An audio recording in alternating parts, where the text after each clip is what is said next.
नमस्कार दोस्तों, स्वागत है आप सभी का हमारे यूट्यूब चैनल पर। दोस्तों, आज हम रीट लेवल प्रथम पर्यावरण से संबंधित एक महत्वपूर्ण टॉपिक राज्य एवं राष्ट्रीय प्रतीक के बारे में इस वीडियो में चर्चा करेंगे। सबसे पहले हम पढ़ेंगे राज्य प्रतीक के बारे में, यानी कि राजस्थान राज्य के प्रतीक चिन्ह कौन कौन से हैं। तो चलिए वीडियो को प्रारंभ करते हैं। सबसे पहले नंबर पर आता है राजस्थान का राज्य पशु चिंकारा और ऊँट। लेकिन आपको ध्यान रखना है, इन दोनों की अपनी श्रेणी अलग है।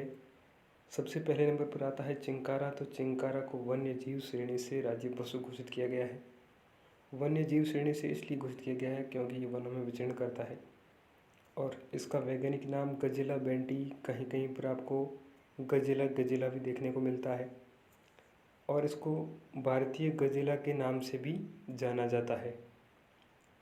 आगे बढ़ते हैं।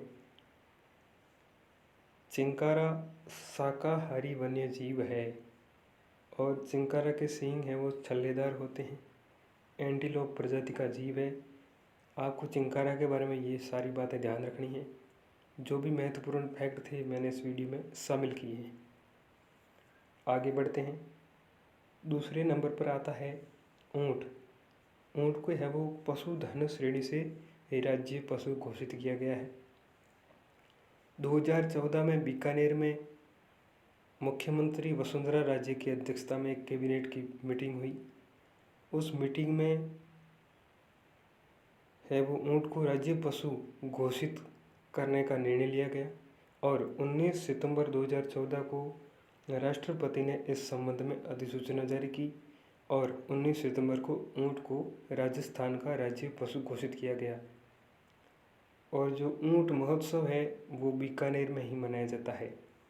ऊँट को रेगिस्तान का जहाज़ कहा जाता है और ऊँट को रेगिस्तान का जहाज़ है वो कर्नल जेम्स टॉड ने कहा था।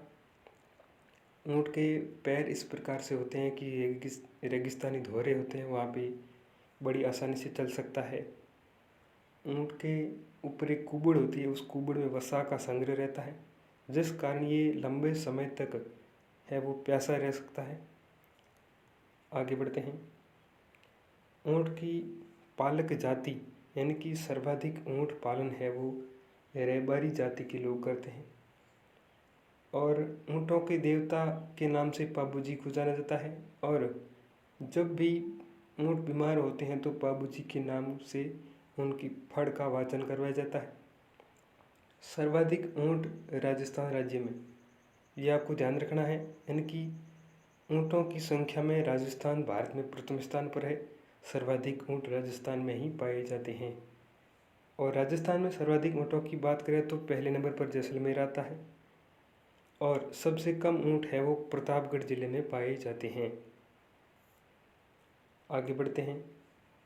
राजस्थान का राज्य पक्षी, साथियों, गोडावण को राजस्थान का राज्य पक्षी घोषित किया गया है। इसे राज्य पक्षी का दर्जा है वो 1981 में दिया गया और इसका वैज्ञानिक नाम ऑर्ड्यूटिस नाइग्रिसेप्स है। दोस्तों, जो भी प्रतीक चिन्ह हैं इनके वैज्ञानिक नाम आपको याद रखने हैं, बहुत सारी परीक्षाओं में पूछे गए हैं। आगे बढ़ते हैं। गोडावण को है वो ग्रेट इंडियन बस्टर्ड भी कहते हैं। इंग्लिश में है ये नाम ग्रेट इंडियन बस्टर्ड। और गोडावण है वो राजस्थान के जो राष्ट्रीय मरु उद्यान है जो कि जैसलमेर और बाड़मेर जिले में विस्तृत है। सौंकलिया, अजमेर और सोरसन 12 में पाए जाते हैं। अगर आपसे पूछे कि राजस्थान में गोडावण कौन कौन से स्थानों पर पाए जाते हैं तो ये 3 प्रमुख स्थान हैं जहाँ पर गोडावण पाया जाता है। राजस्थान के अलावा गोडावण है वो मध्य प्रदेश, गुजरात में भी पाया जाता है, लेकिन सर्वाधिक संख्या में ये राजस्थान में ही पाए जाते हैं। इसे है वो सोन चिड़िया, महासारंग, हुगना आदि नामों से पुकारा जाता है। ये इसके अलग अलग नाम हैं। गोडावण की हाइट है वो लगभग 4 फीट होती है और ये बड़ा शर्मीला पक्षी है। जब भी व्यक्ति को देखता है तो किसी झाड़ी या घास में छुप जाता है। सर्वाहारी पक्षी है। सर्वाधिक संख्या में ये राजस्थान में ही पाए जाते हैं। और गोडावण का प्रजनन है वो जोधपुर जंतुआलय में सफलतापूर्वक किया जा रहा है। आपको ये पूछ ले कि कौन से जंतुआलय में गोडावण का प्रजनन किया जा रहा है, तो वो जोधपुर जंतुआलय है। और राजस्थान में टोटल है वो 5 जंतुआलय है। आगे बढ़ते हैं। 2011 में IUCN ये एक अंतर्राष्ट्रीय संस्था है जो है वो रेड डाटा बुक में जीवों की जो संकटग्रस्त प्रजातियां होती है उनके अलग अलग कैटेगरी के हिसाब से उनका वर्गीकरण करती है। इस IUCN ने 2011 में गोडावण को भी संकटग्रस्त प्रजाति माना है। और 5 जून को साथियों विश्व पर्यावरण दिवस मनाया जाता है। इसी दिन राष्ट्रीय मरु उद्यान जैसलमेर में प्रोजेक्ट ग्रेट इंडियन बस्टर्ड प्रारंभ किया गया। इस प्रोजेक्ट का नाम याद रखना। और ये प्रोजेक्ट प्रारंभ करने वाला राजस्थान देश का पहला राज्य है।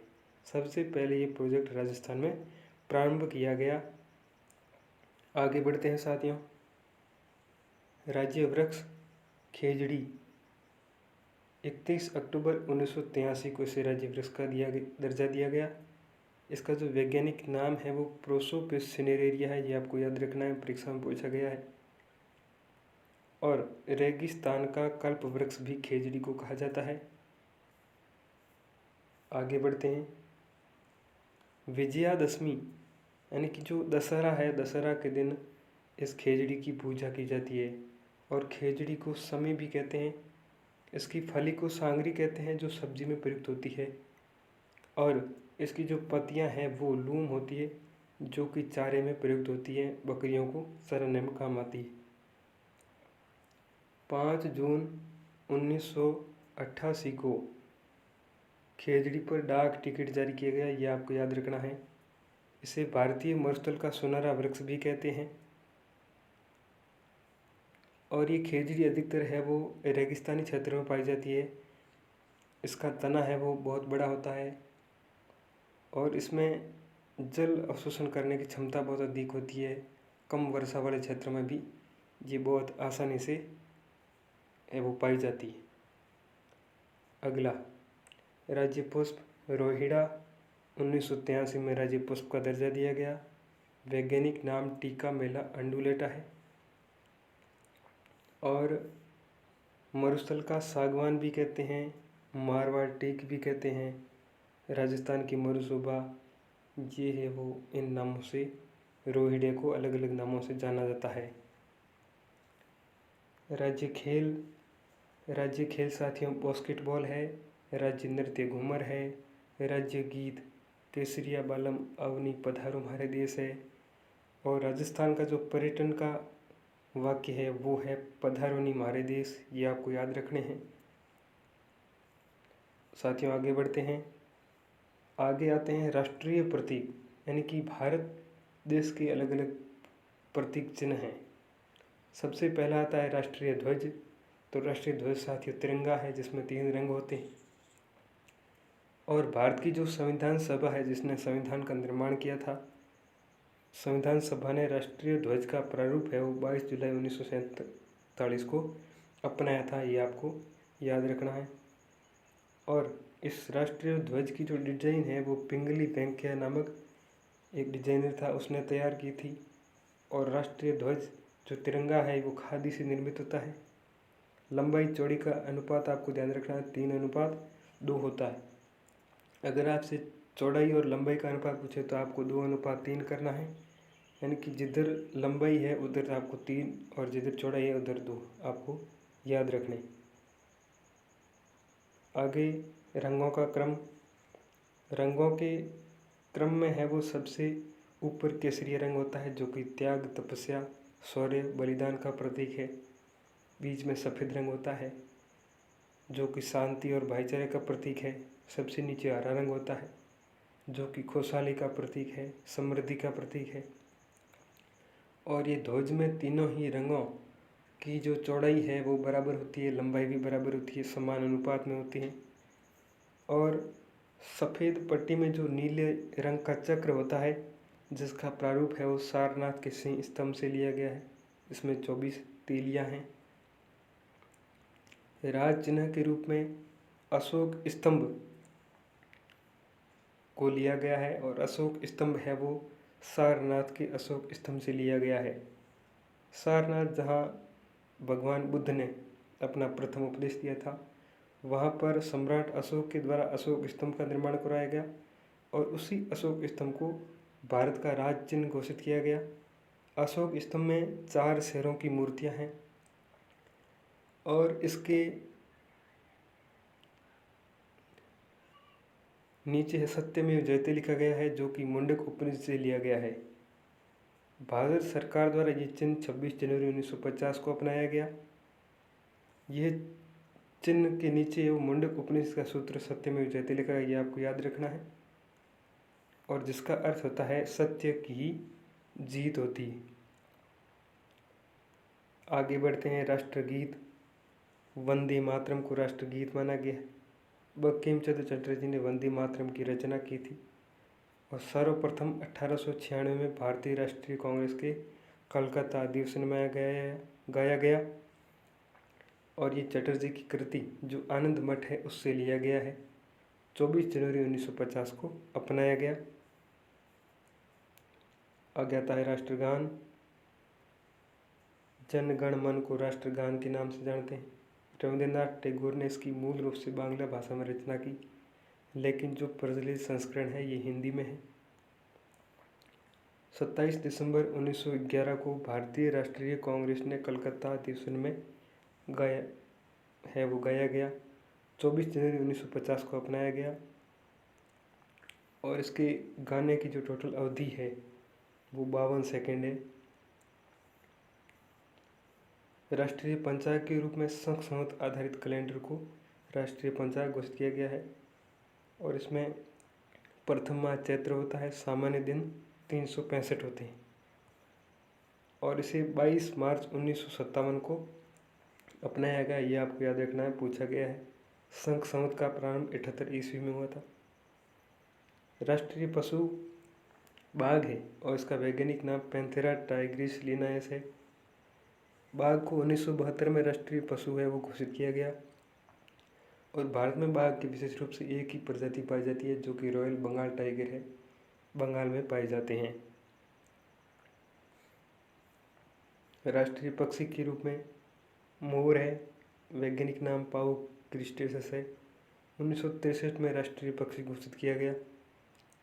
मादा मोर की तुलना में नर मोर है वो अति सुंदर होता है, सिर पर है वो कलंकी होती। राष्ट्रीय वृक्ष बरगद है, वैज्ञानिक नाम फाइकस बेंगालेसिस है। ये वृक्ष बहुत विशाल होता है, कई है वो वर्ग किलोमीटर में ये फैला हुआ रहता है। राष्ट्रीय फल आम है, इसका वैज्ञानिक नाम मैंजिफेरा इंडिका है। राष्ट्रीय जलचर जीव गंगा डॉल्फिन है, 2009 में घोषित किया गया। ये सर्वाधिक गंगा नदी में ही पाई जाती है। इनकी आँखें हैं वो लेंस रहित होती है और ये स्वच्छता का प्रतीक है, यानी कि जहाँ पर स्वच्छ जल होता है वहीं पे ये पाई जाती है। आगे बढ़ते हैं। राष्ट्रीय नदी के रूप में गंगा को माना जाता है। इसकी टोटल लंबाई 2510 किलोमीटर है और ये गंगा नदी का प्रारंभ है वो उत्तराखंड राज्य की केदारनाथ चोटी के उत्तर में गोमुख के निकट गंगोत्री हिमनद से होता है और विश्व का सबसे बड़ा डेल्टा सुंदरबन डेल्टा है, ये गंगा नदी के द्वारा निर्मित होता है। साथ ही डेल्टा क्या होता है कि जब एक नदी निकलती है, ये जब 2 भागों में बढ़ती है तो उसके बीच का जो क्षेत्र होता है उसे डेल्टा कहते हैं। गंगा नदी कलकत्ता में 2 भागों में बढ़ती है और इस 2 भागों के बीच का क्षेत्र है वो सुंदरबन डेल्टा कहलाता है। और राजभाषा के रूप में हिंदी है, भारत की कोई भी राष्ट्रीय भाषा नहीं है। राष्ट्रीय खेल साथियों हॉकी है और 29 अगस्त को राष्ट्रीय खेल दिवस मनाया जाता है जो कि मेजर ध्यानचंद की स्मृति में मनाया जाता है। मेजर ध्यानचंद को हॉकी का जादूगर कहा जाता है। साथियों, राज्य और राष्ट्रीय प्रतीक में आपको इसके अलावा कोई भी और मैटर पढ़ने की आवश्यकता नहीं है। इसकी पीडीएफ मैं टेलीग्राम चैनल पर अवेलेबल करवा दूंगा। चैनल का लिंक इस वीडियो के डिस्क्रिप्शन में मिल जाएगा। अगर मेरा वीडियो पसंद आए तो लाइक करना, शेयर करना और चैनल पर पहली बार आया तो चैनल को सब्सक्राइब ज़रूर करें। धन्यवाद।